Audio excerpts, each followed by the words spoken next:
Welcome to Sons of the Flag Radio, brought to you by Fire Engineering Blog Talk Radio. Our mission at Sons of the Flag is to revolutionize burn care and the quality of life for veterans, first responders, and families. We bring together passionate community leaders, pioneering physicians, experienced military service members, dedicated first responders, and purposeful civilians to complete our mission. Sons of the Flag believes the future of burn care resides in research and development. Our vision is to accelerate the process of testing leading technologies and push them into circulation for immediate use by burn survivors across the nation. As always with all of our shows, we want to start off this evening honoring our fallen brothers and sisters since our last episode, and also make sure we take a moment for our fallen law enforcement and military veterans that we've lost since the last show. Lloyd Rudiger, Hal Hannenkrath, Bryce Trosbeck, Augusto Akabu, Wayne Brooks Jr., Ian Strickler, James Cleary Jr., Jordan Melton, Jeffrey Norman, and Evan Brown. Maybe take a moment of silence for them.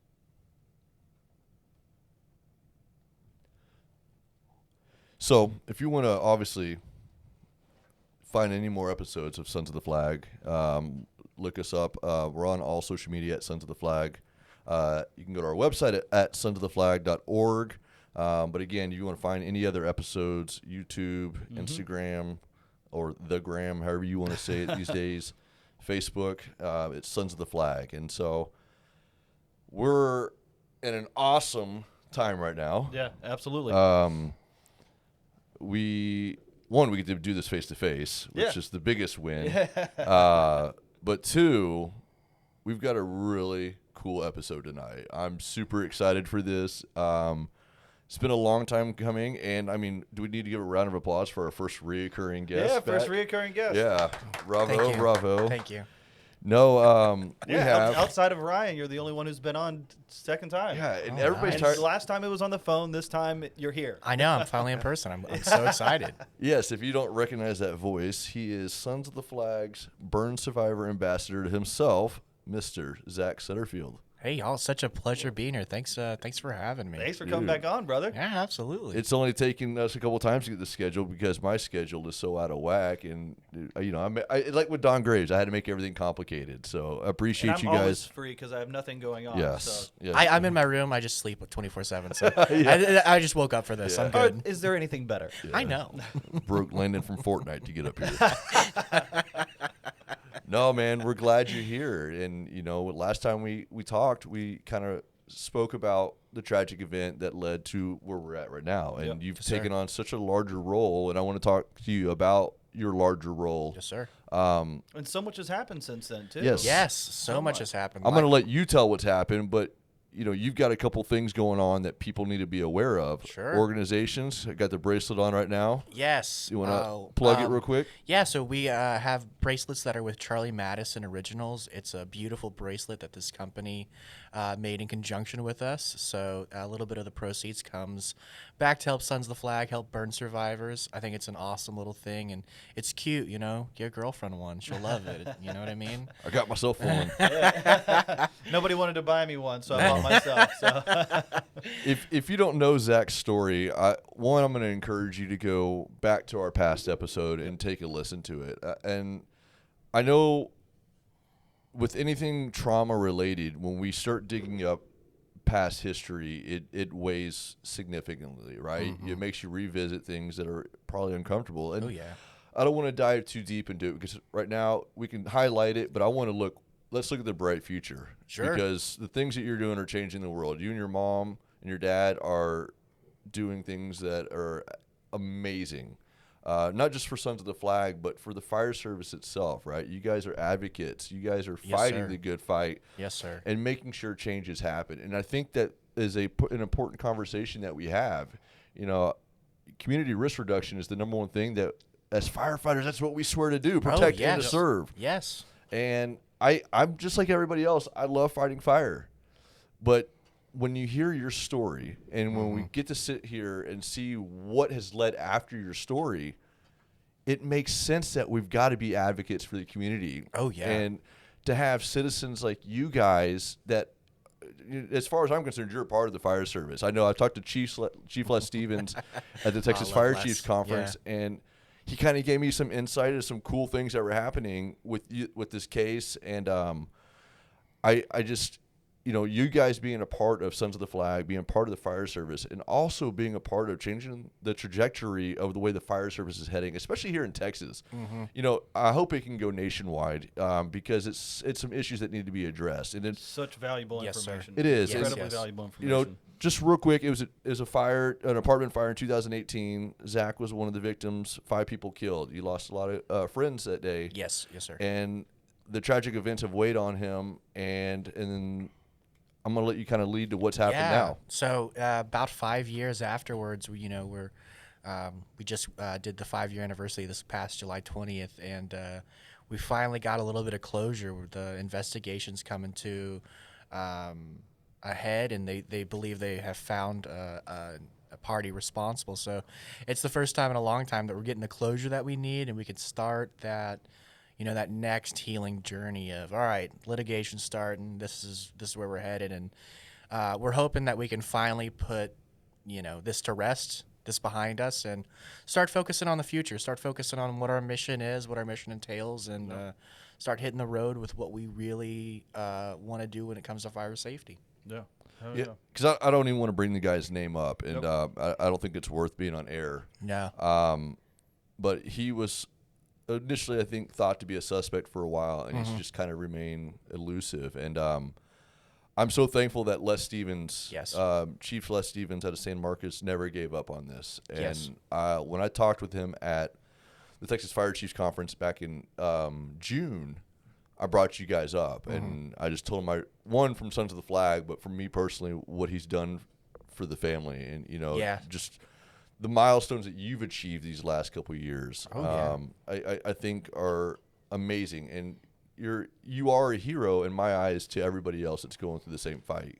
Well, And I you're- really appreciate. You guys are gonna make my head so big, I'm not gonna be able to walk through that door. I'm going to make sure that you cannot walk through that Yeah. door because we need you to stay here. But I think it's important that people understand, when you have such a tragic event such as this, that your life is not done. Oh yeah. There's meaning. There's more meaning than anything else. Early on, and it was in the hospital, I was still, my mom was taking care of me. I was coming to, and I really had this thought that I was like, this is not going to define me. This is not going to be what defines me. I'm going to define it. I'm going to live a good life. I'm going to be an advocate. I'm going to make sure that I love to tell people that my goal is to make sure the next generation of college students, high school students, are safer than I was. And so that's the dream. That's the mission plan. That's my MO right now. Well, and you really do encapsulate the not letting something like this stop you and defeat you. I mean, I was fortunate enough to come down and get to photograph and record your graduation. Tell everybody what you graduated with. Oh yeah, major in English with a minor in sociology. I just bombshell here. I didn't graduate college, so that's the fact that you went through Hence this. the spare time in the fortnight. Hence the taking it 2 years to turn the mic upside down. Yeah. There's certain learning capabilities I don't quite just have yet. But no, the fact that nothing stopped you. You didn't let that, and you didn't let it slow you down either. And I think everybody can look at your journey and there's lessons that can be taken from every step of it. Oh, sure. I think a lot of it is mindset, what you decide to focus on, what you decide to devote your energy to is what you're going to become. If I would have sat in that hospital and, moped and groaned and been so sad, that's all I would have been. But, making the selective choice to no, I want to live a good life. I want to learn how to grill and barbecue. I want to learn how to write. I want to date, all the things that you want to do. I wanted to still accomplish and achieve. And so that's where, I'm living my best life comes from. I am living my best life. I really enjoy just being able to get to live. So I do want to circle back to when did you get the information about finding out that they had caught this guy? I think it was about 10 days prior to the anniversary, about July 10th is when. I say it was almost close enough to the anniversary. Yeah. Yeah, and we had planned on going down. It was the 5-year anniversary. We wanted to go down to San Marcos. We wanted to be with the other family members who lost their loved ones. And about 10 days prior to it, we get a call, basically just, and I really appreciated it. It was from Chief Stevens, and he wanted to let us know before it was out in the media. He wanted to do his due diligence and let us know what had occurred and what had happened. And so that's when we got the call, and that's when, every emotion from the beginning is brought up all over again. It's like day one. And so we went through that, and we lived through that, and it was a necessary grieving process. But then we go back down to San Marcos, and we finally get the answers we want and the closure we want. And so it's nice, 5 years later, it's nice to have those answers and to finally be able to close this chapter on your life where it's, we haven't had answers for so long, and now we have them. They're not the answers we want, but it's enough to where we can just say, all right, I can put this behind me. I can close that book. Yeah, absolutely. Because, we were sharing, and I know your mom and everybody else were sharing, the ATF, the rewards. And, I'll be the first one to say, when you see stuff like that, it's hard to pass it along, but it works. Mm-hmm. Oh, yeah, word of mouth. Word of mouth is, and as much as I hate social media does a hell of a job on getting certain messages pushed forth. And, and I think that's one of the great things about you. Your message is being pushed forth. It's a message of resilience and overcoming, not letting the odds defy you. And oh, yeah. And I think that's the greatest thing, because you just now recently started becoming a grill master. Oh, my goodness. I mean, he brought me a jar of jam, and so I'm basically becoming a homesteader. I'm learning how to make my own alcohol. I'm processing meats. I got jam. Just got to learn how to make the jerky. I just need the long beard, and I'm there. Oh my god. They're not all that they're cut out to be. I'll tell you that. Itchy, right? It's only because I can't get it up here that I have it down here.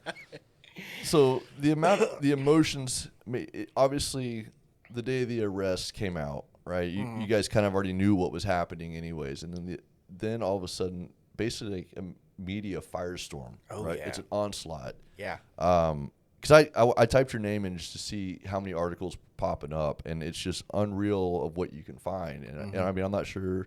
I'm sure it is people from all over across the United States, if not the world, reaching out. And I think that's one of the things that people, when you listen to this, we kind of highlighted at the very beginning. You're reliving this tragedy again. Mm-hmm.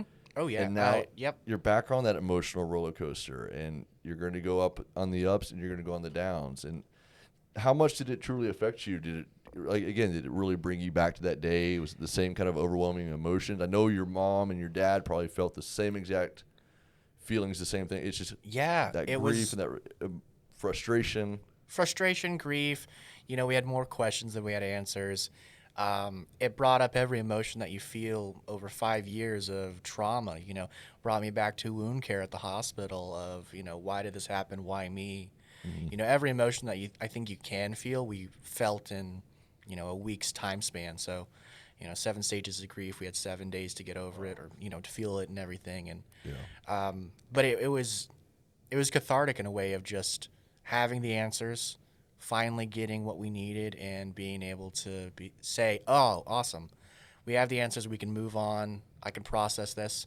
I still go to therapy every week, and my therapist has helped me really process those emotions in a healthy way, and in a way that is conducive to, making sure that I'm happier. I don't have to fixate on the person who said it, that, he's going to have justice served to him. Yeah. And that's kind of where I'm at right now. Just I have to let the court of justice do their thing and let it be. Let the law play out the way it's supposed to. Yep. One of the standard follow-up questions is like, where do you go from here? But I think you are an example that you've already started moving on with your life. Like, but you didn't. It's phenomenal that they caught this guy and there's some closure there. But you were like, regardless if they catch him, I have this life ahead of me, and I'm going to continue to pound away at it. Yeah. And there's no waiting for you. There is no waiting for me. I still got a life to live. I got a family that I got to love on. I got dogs at home that need me. So, you know, and I have a job to do. You Yeah. know, Yeah. I got awareness that needs to be spread. And I think my story is one of those that really hits people. And so I'm really devoted to making sure people are aware of fire safety. And what has this journey been like as far as getting to go around and talk to people about this? And what are some of these experiences and meeting these individuals? It's incredible. It's one of the most rewarding jobs that there is. To be able to, you know, we came back from Utah, shake some hands of individuals who heard of Sons of the Flag, love what we do. We were out there last year, and to come back this year and see them so excited and them so ready and willing and able to help in any way. You know, we just started a burn survivor peer support group through Sons of the Flag that I lead, and you know, we got people from all over the country who come in, and I get to, you know, share some stories with them, provide a little brotherhood, and you know, a little bit of sense of community and camaraderie, and that's just awesome. That's awesome. Yeah. Oh yeah. Well, and so the airsoft deal, man. I saw that video. Wait, what? The airsoft. Oh, am I not allowed to call them airsoft? Air rifles. Air rifles. No, I don't care about that. I'm not politically correct by any stretch. Somebody went in on me. I think it was my brother-in-law, and he was like, "They're not called airsoft guns. They are actual guns. Do not call them airsoft." I was like, "That's the only thing I've ever heard." Well, you think it's those little plastic BBs that you shot. You know, it's a team. Yeah. These ones, They're gonna hurt. They're gonna hurt you. Well, But they all hurt like hell anyway. I need to know the story because I try not to get on Facebook very often or any social media. oh, you but didn't see the video? So No, that's why I'm asking. Explain what they got you. It is incredible. So so it's an air rifle, which is a weapon that's powered by air. It shoots a 25 caliber, which is what mine shoots, a 25 caliber. And basically, a year ago when we went out to Utah for Sons of the Flag, you know, we went out there on behalf of our task force leader, Scott Ash. And we were there shaking hands, kind of telling our story and that kind of stuff.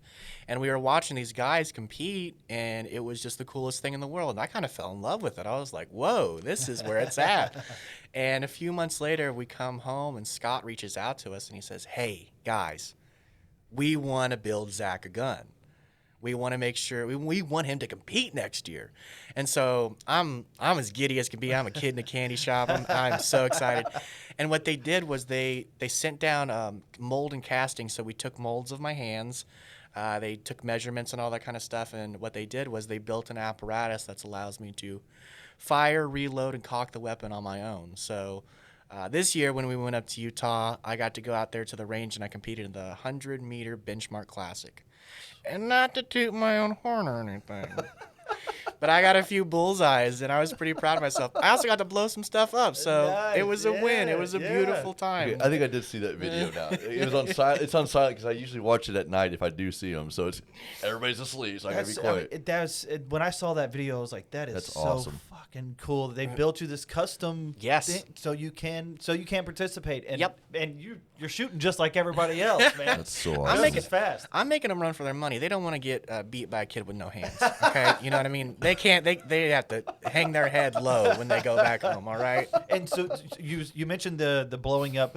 What's the group that was letting y'all do that? It's called Firebird Targets, and we went out with them, and they're just these little, probably like 2 inches by 2 inches circle that I imagine is just tannerite. Mm-hmm. And we went out there, and they put these little, they're green targets, these green Firebird targets, and they put them out these little shooting pads. And so I went out there, and I was like, oh man, how. And it can't be that cool, but I tell you, you hit that and it explodes. That is some fun stuff. And I was as giddy as could be. I felt like a kid riding a bicycle for the first time. I was just so excited. And I looked back and my mom's smiling. She's like, I want to do that too. Well, it really did look like an awesome community to be a part of. Yeah. Like y'all looked like y'all were having so much freaking fun, man. That's the cool thing. Like don't get me wrong, I love shooting a weapon. I love going up there. I think it's awesome. But the sense of community up there, these people have seen me two times in total, at this competition for a week long. And, these guys, these big burly, man, they're crying, they're hugging me, they're slapping me on the back. They're so excited. They actually, when we went down there for the first time, I brought my weapon, and the competition had ended for the day. The range was cold. Everyone was getting ready to leave, and I'm there with my weapon, and they're like, oh, did you not get to shoot? Zach didn't get to shoot. Range is hot. And so it's a great sense of community. And I think that's one of the nicest thing there is I got a brotherhood there that loves me and I love them and they love Sons of the Flag. So it's amazing, and I'm already looking forward to next year. Well, I think that's one of the unique things, especially about this organization. But the healing process, no matter what, is the camaraderie, right? Yeah. You can't do it by yourself. It's a team effort. You know, your family's a part of your team, but you got an extended family. Community is so important. Oh, 100%. You know. And everything we do is important with our community. As long as we have that community intact, man, nothing's going to stop us. And you know, I think that's like you establishing the peer support network is huge because you're now the advocate, right? These guys are going to see, these guys and girls are going to see exactly what you're dealing with when you go through and interact with them. They're going to get that sense of bond. They're going to get that sense of the community with them. And I think that's fantastic. You get so stuck in it, and you know, I was in the hospital for so long. You get so stuck in your little four-cornered walls that you only worry about your life, and so the peer support group is to provide a little bit of support to them to let them know that they're not alone, that what they're going through is totally normal. And then also, you know, we have some people on the support group that have been burn survivors for 10 plus years, and they're married, they have good lives. And so you know, for me, who's still relatively, you know, I'm not new to the burn survivor world. Rookie. I got a little bit I'm a rookie. But I can look at these guys who are 20 years burns and they have full families, full jobs, they love what they do, and so it's a little bit of hope for other burn survivors. It's a wonderful community. That's gotta open up so many different doors. Like, you know, we talk about the sense of community, but that sharing that experience with others, especially somebody who's been recently burned, because I can't imagine when something like that happens, you're like, nothing, like everything in my life is over. But then to be able to see you, somebody for 10 years, somebody 25 years that has surviving and thriving. And surviving and thriving. I mean, it has to change the entire dynamic. And we should mention your mother's doing one with the family members as well, which is we've talked about this numerous times. While there is the burn survivor, there is also the family that is being there, and you're extremely lucky as well to have a family that was right there with you. And some people, unfortunately, whenever they're injured, they don't have that kind of support group. And to be able to turn to this peer support group and have a different type of family that they can turn to. And that's what's been interesting. You know, I think back to a lot of the conversations that we've had with our past, you know, burn survivor guests. It all defaults back to the same thing. It all goes back to community, right? Family was their number one support system through this, whether it be a wife, their husband, or my parents. mom. Your parents. You've got to have that part, you know. And I started thinking about Shay, you know, when we talked to him. It's not going to define you. You know, he was burned and his burns got progressively worse, and now he's a world-class athlete running Ironman competitions. And you know, and as somebody who got to go around the world with him, let me tell you, shut up. Nobody wants to hear it anymore. You got it tattooed on your body. Did you see that little subtle humble brag? I'm not bragging or anything. Shut up. We see the tattoo. We know what you did. Seriously, though, That's awesome, he did not stop on. Like there was no pause for that man. Oh yeah. And I don't remember if he was one of the people who. So unfortunately, some of the group got confined in Colombia, and I'm not sure. I don't think he was one of those. But those guys, there was no quit. There was no such thing. Well, you know, when you go through something, so, you know, for me specifically, when you go through that trauma, you know, burn 68% in the hospital for 18 months, you don't want to quit. No. You want to live. Yeah. You want to hike those trails. You want to go see that waterfall. You want to, you know, go through that suck of, you know, my legs are tired. Yeah, I'm tired, but I'm alive. Yep. How awesome is that? Hell No, yeah. absolutely. And, you know, I look at you, and you are just in line with Shay and all those other ones that we've interviewed, because your mission it's already started. You know, Landon talked about a minute ago, you know, what do you do now? I think for you, it's about, well, what's next? Yes. And I think sir. that's been the coolest thing, is about what is next, you know. And you've got, again, we can talk about Brighter Than the Fire. Yes, sir. We can talk about what's going on there. You know, we've already highlighted your peer support. Let's dig into that. Let's dig into the Brighter Than the Fire. The symbolism behind it, the symbolism behind your logo, and the purpose driven aspect of it. Can you just walk us through it from front to back? So Brighter Than the Fire was it was founded with the idea of The last time I ever received any sort of fire education, it was 5th grade. A man in a dog costume came to my class. Sparky, yeah. Came to my classroom, taught us stop, drop, and roll, told us, Plan your escape. Plan your escape. If you think there's a fire, touch the back of the door handle with the back of your hand, right? That kind of stuff. And that's really pertinent, great information, and I love that they taught it to us. But it is not the next time that you receive any sort of fire education in your life is when you're in a retirement home. So there's this huge disparity between the age of like 10, 11 years old and 65 to 70 when you're in a retirement home. And I feel, this is me, I feel like one of those times that it really needs to be driven home about fire safety, looking before you lease, all that kind of stuff is when you're getting ready to go to college. For me, going to college was I wanted to get my degree, I wanted to party with my friends, I wanted to have a good time. Yeah. Not one of those things was, is the place I'm staying safe? Yeah. Is there adequate fire suppression? Do I know my exits? Do I know my routes? I was more worried about 16th century British literature and Shakespeare, to be quite honest, than I was fire safety. And so my mission and what I'm really passionate about is re-educating those high school age kids. Like, hey, go to college, have a great time. I love that for you. However, when you're looking for dormitories, when you're looking for places to lay your head down at night, let's make sure that place is safe. Yeah. And I'm hoping that if we continue to do that, if everyone is make the public knowledge so readily available and aware that maybe we can make buildings safer. That's all we can hope for. Yeah. No, And the logo. Yes. When y'all told me about, since I get to do all the back end stuff and kind of the little bit of the creation side, when y'all told me about this logo, I was just as somebody who creates, I was just like, it's brilliant on so many different levels, and I just absolutely love it. It's a beautiful logo. My mom and one of her design friends from college, they sat down together and they put this together, and it's a beautiful logo. It's a bulb, like a light bulb, but it's got a flame in there. So it's that idea of knowledge, leading the way. But in the flame, there's 5 peaks, and the 5 peaks are for the 5 victims that passed away in the iconic village fire. So. Just in that you're keeping their memories alive. They're still with us, I don't want their names to be forgotten. Their family's still around, and so a large part of what I do is for them and for my roommates and for my friends that I lost. And so I got them with me, and I know they're watching over me. I know they're proud. Yeah, and you can find Brighter Than the Fire on Facebook. I'm on the site right now.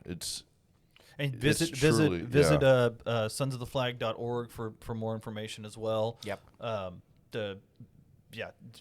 It's not something that you want to miss out on by any means. You nailed it. Being in the fire service myself, and it's funny that I just had this conversation with this.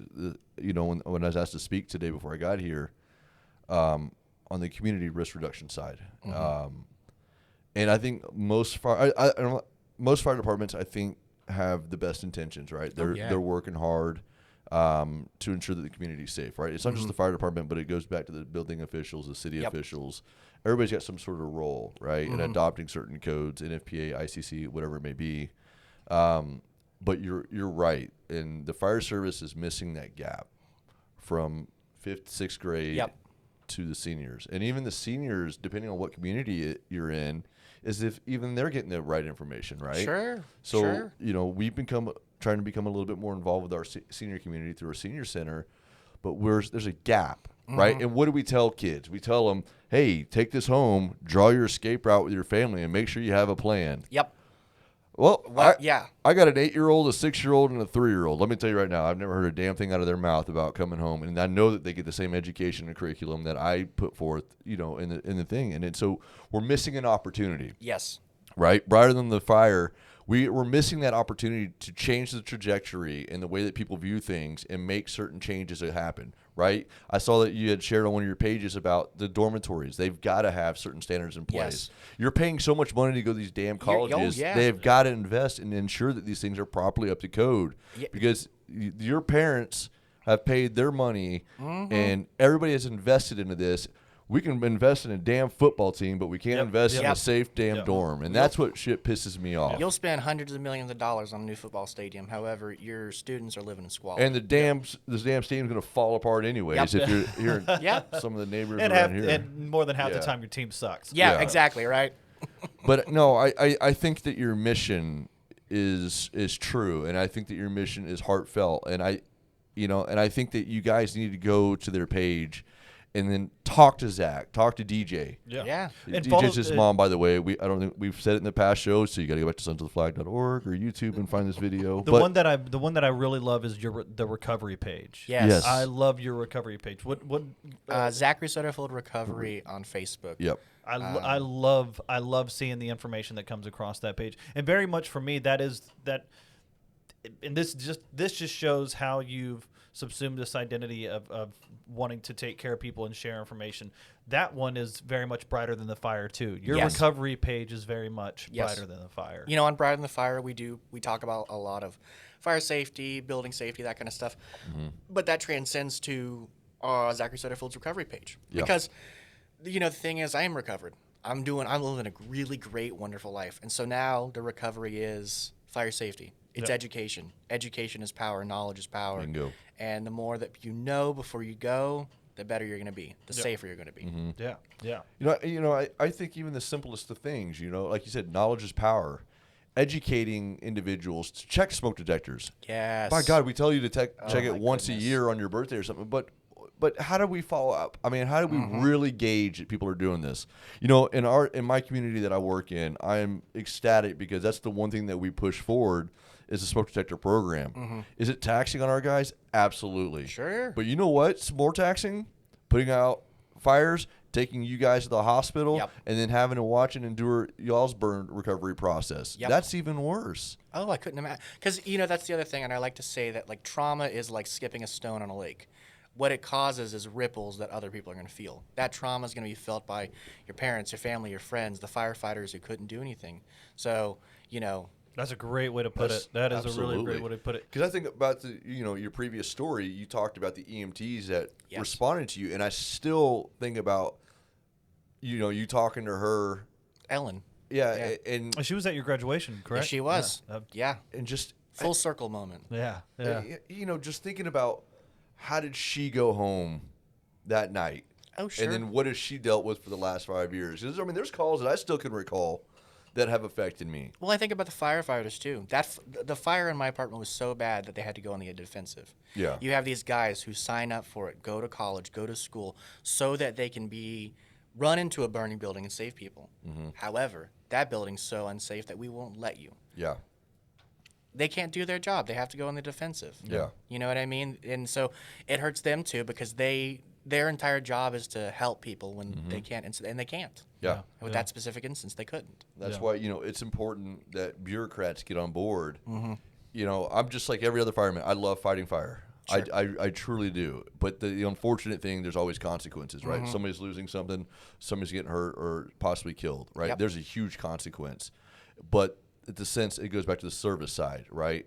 I love serving other people. I want to make sure that we're doing our job to keep you safe. If we can make an offensive push and get somebody out of there, by God, we're going to do it. But also, we swore an oath to uphold and keep the safety of Yes. everybody. So Yes. we need to be involved with these types of programs and the education side.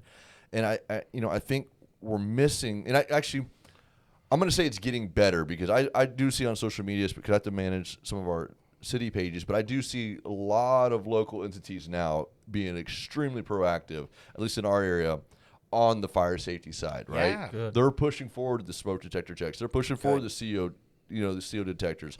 They're pushing forward, hey, let us come check your house out, right? Yeah. Renters' houses, like you said earlier, what you're about to lease. Find out what you're about to lease. Yes, find out what you're Yeah. about to lease. Yeah. Yes. Make sure that it's safe. And the other thing too is if we can make, firefighters' jobs isn't just to put the wet stuff on the red stuff, right? It's a lot more of making sure the community's safer. So if we can make sure that buildings are safer, if there is a fire, firefighters can respond accordingly. Correct. They don't have to just go into because, if a building's on fire and the building itself wasn't safe to begin with, firefighters can't go in it. Yeah. They can't respond. They can't go in and try to save people, which is a large part of what firefighters do. And we've had how many? I was about to say, how many firefighters have we interviewed that their injuries came specifically from a building that was not up to code or had. Well, think about the line of duty deaths that we've had. Black Sunday. I'm not going to list a lot of them, but there's a handful of them I can go off the top of my head that were due to dilapidated structures or out of date structures that groundskeepers weren't keeping up with. Or a tenant trying to make extra rooms where there shouldn't be rooms. Sure. Yep. Yeah, I mean, we're still dealing with that. Even in my little city, we have a house in the city that's being rented, but it's now a four-room community. What do you want to call it? Not a halfway house, but it's elderly people that are in here, and we never knew that was here. Yeah. Oh, wow. Yeah. It's stuff like that happens, right? So the other thing is, we can complain and bitch about the bureaucrats and, the code, but it's also the human side. Yeah, it's a lot of human error. Human error is, to me, the biggest problem. Humans have the ability to make change. Oh, yeah. We're pretty good at it. You're pretty good at it sometimes. Yeah, and you're doing, just like you said, all you got to do is look at what you guys are doing, your family is doing, making changes happen. You're making waves, right? Not just ripples, you're making waves. And I think the human error side is the worst part about it, is that because we make a lot of stupid mistakes, right? And it's just inadvertent errors. But I also, if you can somehow get some pre-assigned checklist when you start going through these houses or what you're about to rent or where you're about to live. Oh, yeah. You slowly eliminate the human side. Yeah. And then if you can eliminate that, then it goes on to the landlords, the owners of the building. And so, I tell my parents this all the time. If I would have known before I leased, I wouldn't have lived there. Yeah. But it was affordable. It was next to the campus, and that's what I was looking for. Yeah. I was just looking for a place that I could walk to campus, walk to a job, and get to where I needed to be at a certain time. I wasn't looking for fire safety. And I think it's just so important that we really educate the masses and kind of get out that message so that, one, our students are safer, our people who live in multi-residentials are safer, and then also our firefighters our first responders who, they hear that call and they come running, that their life is safer too. Yeah. You know what I mean? Yeah. Well, you shouldn't have to compromise finances for safety. Like this idea that, and I completely understand, whenever I was younger, it was like, man, I've got to find a place that's $300 a month, maybe, and I'm not going to be in the safest neighborhood, but I also know that I'm not in the safest building as well. And you shouldn't have to sacrifice that. I shouldn't have to pay more to make sure that your building's up to code and that I'm not in danger of being trapped if there is a fire. But it's because, like you said, the bureaucrat. There's so much red tape. There's so much red tape. There's so little pressure on them to chop it down. Well, the public knowledge isn't there. Yeah.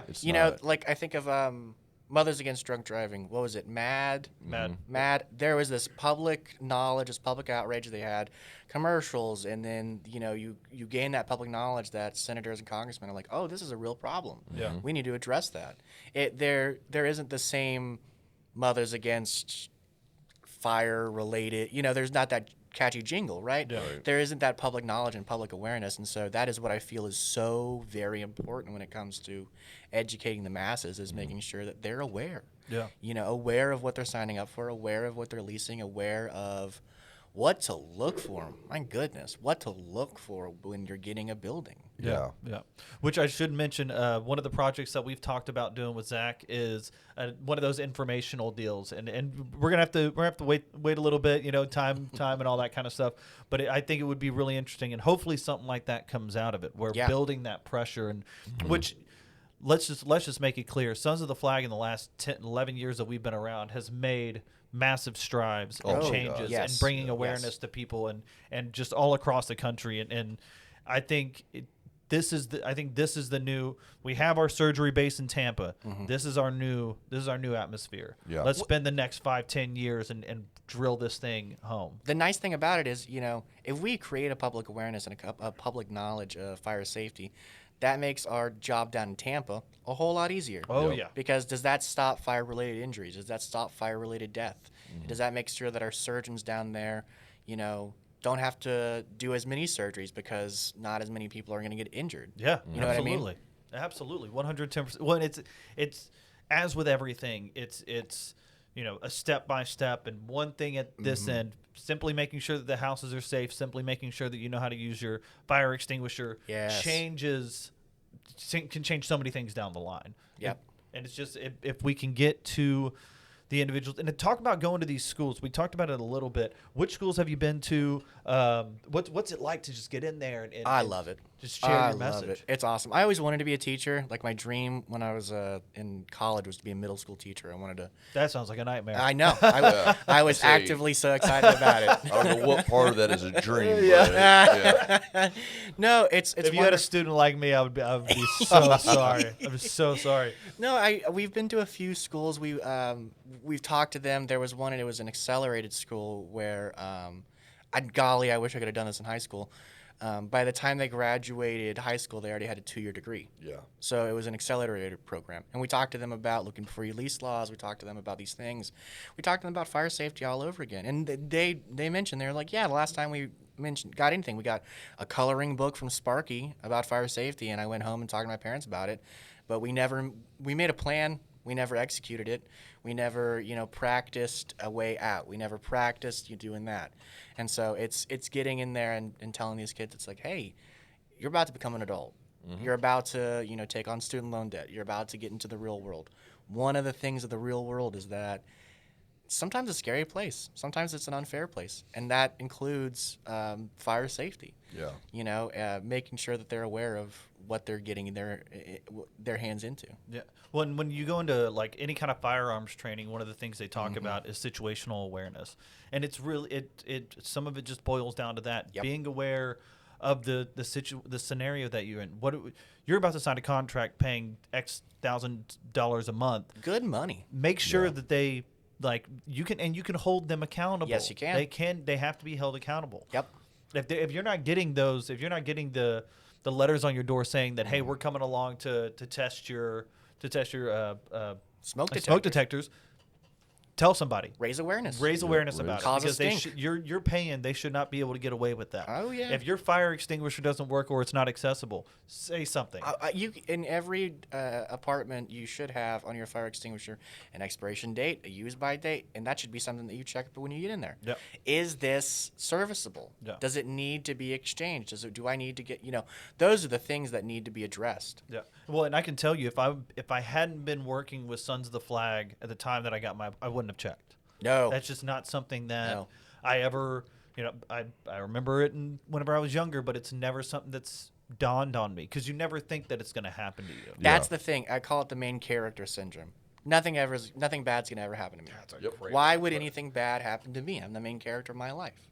Until something bad happens. Yeah. You know what I mean? You got to save these phrases because this is what I want this is what I want that series to be. That's such a great phrase, main character syndrome. That's like a month of videos that we can do.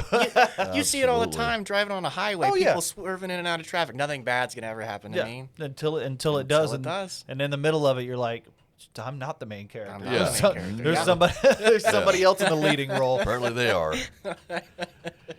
No, so we've talked about, some of the stuff going on. What is next for you? You've already accomplished college. Yes, college, graduated, got that done. Got several programs up and running. I think what I'm really motivated with is it's this right here. It's creating community. It's creating awareness.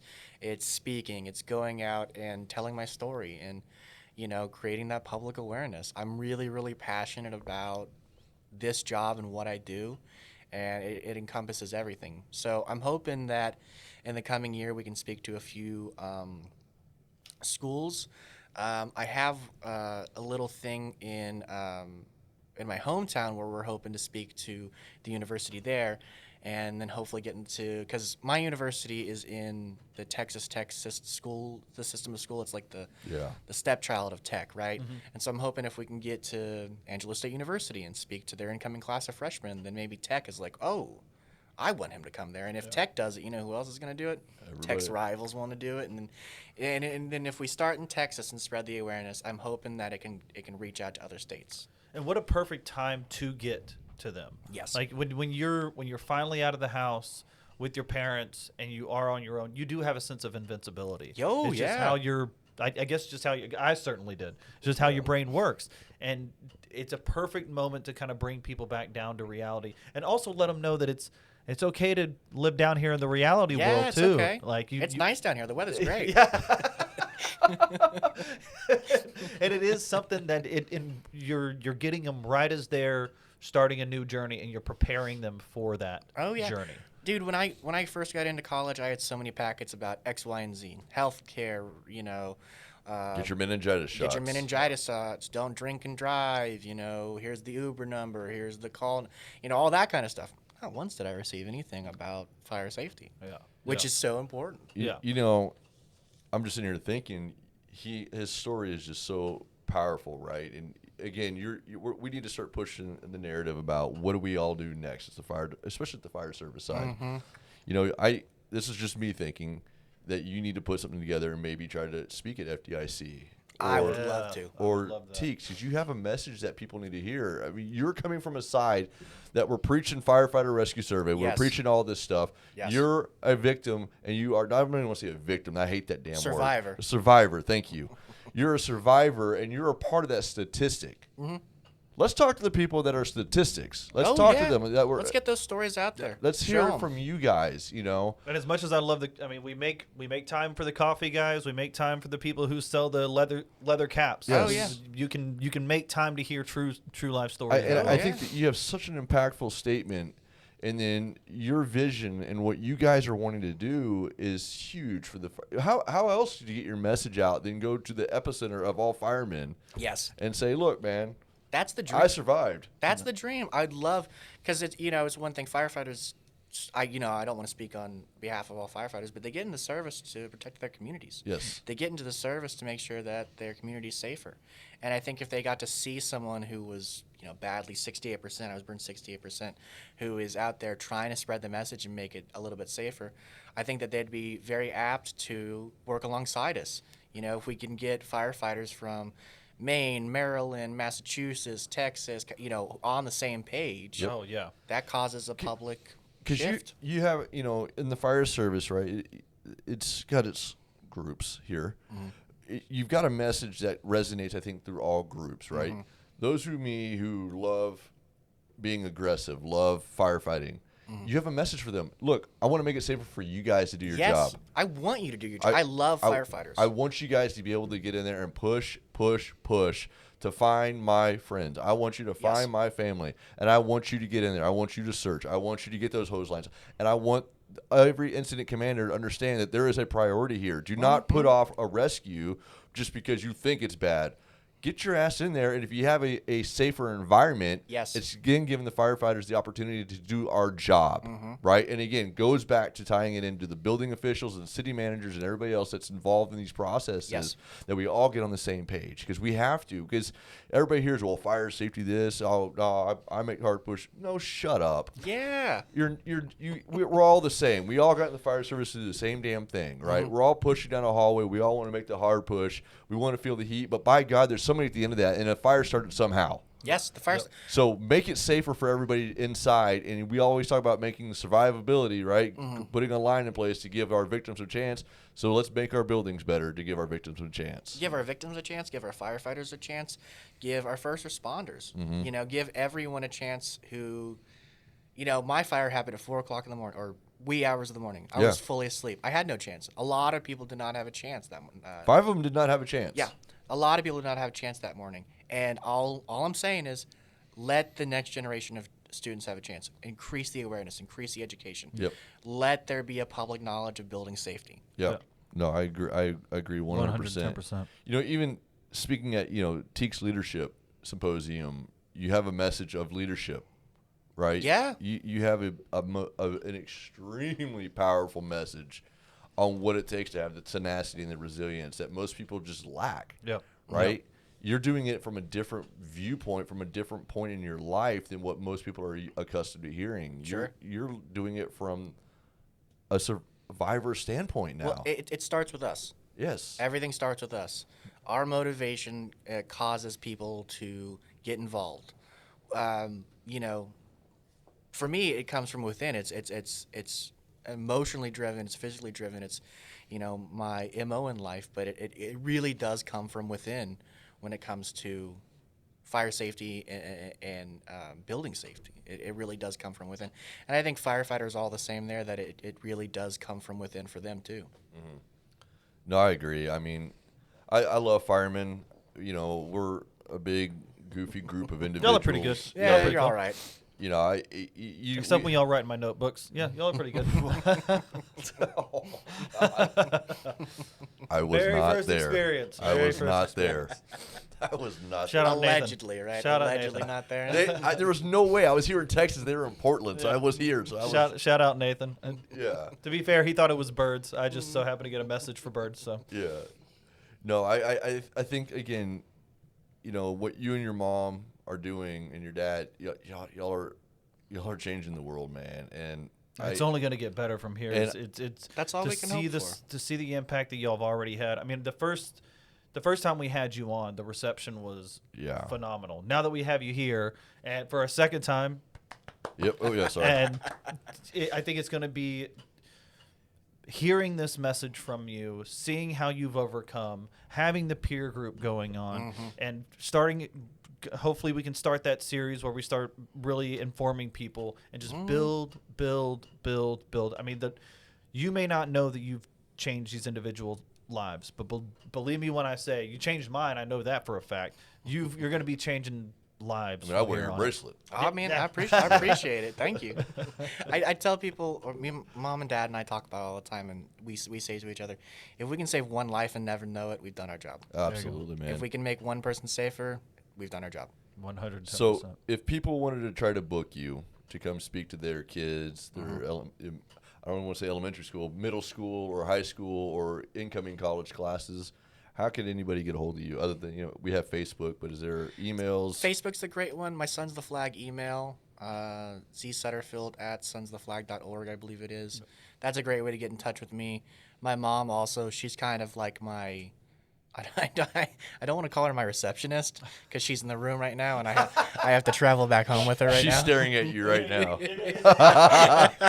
She just said you're number one. Yeah, that's what that was. That's what that was.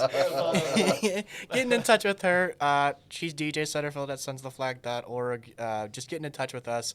And, let us come to speak at your schools, your colleges, your universities. Let me just tell my story and answer questions, and I promise you it will make a difference on someone's life. Absolutely. And to bring up your mom also, she's our family Shout out. resource coordinator for Sons of the Flag. And so what both of y'all are doing,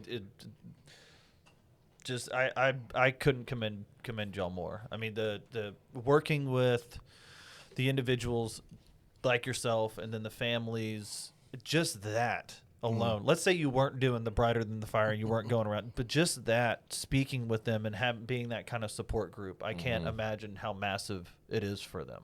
Well, it's we again going back to it. It's that community. Yeah. It's that sense of community that we build together, and that we got burn survivors and burn brothers and burn sisters all over the place, and we're just a big old burned family. No, what if you guys ever want to read a little bit more up on Zach or DJ, or be like myself and just stare at Landon's photo, you can go to Sons of the Flag. I need a new one No, up there. dude, please don't. Please don't. That is That's my skinny photo. I've you gotten are a bit bigger. so sexy on that Muscular. photo. He's got those muscles on him now. Yeah. I have shoulders now. Yeah. No, you can go to sonsoftheflag.org, go to the About Us page. It's got their pictures, got their photos, and a little bit of their backstory. And then you can always reach out to them via email. And if you can't reach them via email, you can get a hold of me or Landon. Absolutely. I don't remember my Sons of the Flag email off the top of my head. So Landon, it's Should be Bemis at Sons of the Flag. Pretty sure. Try it. If it kicks it back, go to Landon. Yeah, just go to Landon at Sons of the Flag. Either you've gotten 3 different emails here. So Yeah. and Sherry at Sons of the Flag. There's 4. You'll Yeah. remember one. One of them, right? Yeah, and if not, find us on Facebook or anything. We'll get a hold of you. But like if you get, book Zach, get him out. hero's message. Get me busy working. Yeah, yeah, because he's gonna end up like landing, and he's gonna be at home. And What, then- playing Fortnite all day, dude. yeah, God, make him put clothes Which on just to leave the I house. am actually not a gamer. Okay, I'm actually not a gamer. He looks it, but he's Allegedly. not. I look it, but Yeah. I'm not. I'm not a gamer. My wife would end me. I tried to play the new Diablo for a few days, and I got so many glares. I was like, all right, I'm done. You had a Diablo in your house? Yeah, yeah. God, El Diablo. Yeah, she's from Colombia. I can do that. yes. No, Landon's a secret rapper, so Yeah, there we that's, go. that's his fame. But And I'm yeah. learning to play the drums, so soon I'll be able to make my own beats. Oh my So God. excited for you. So Yes. excited for you. It's gonna be fun. No, yeah, book Zach, keep him busy. Sons of the Flag, we're changing the world. Zach's changing the world along with us, and this is it's been so cool. When we first talked, you didn't even have your No, thumb, right? I didn't have a thumb and or now, anything. now you look at him. He's fully functional now. I love it, man.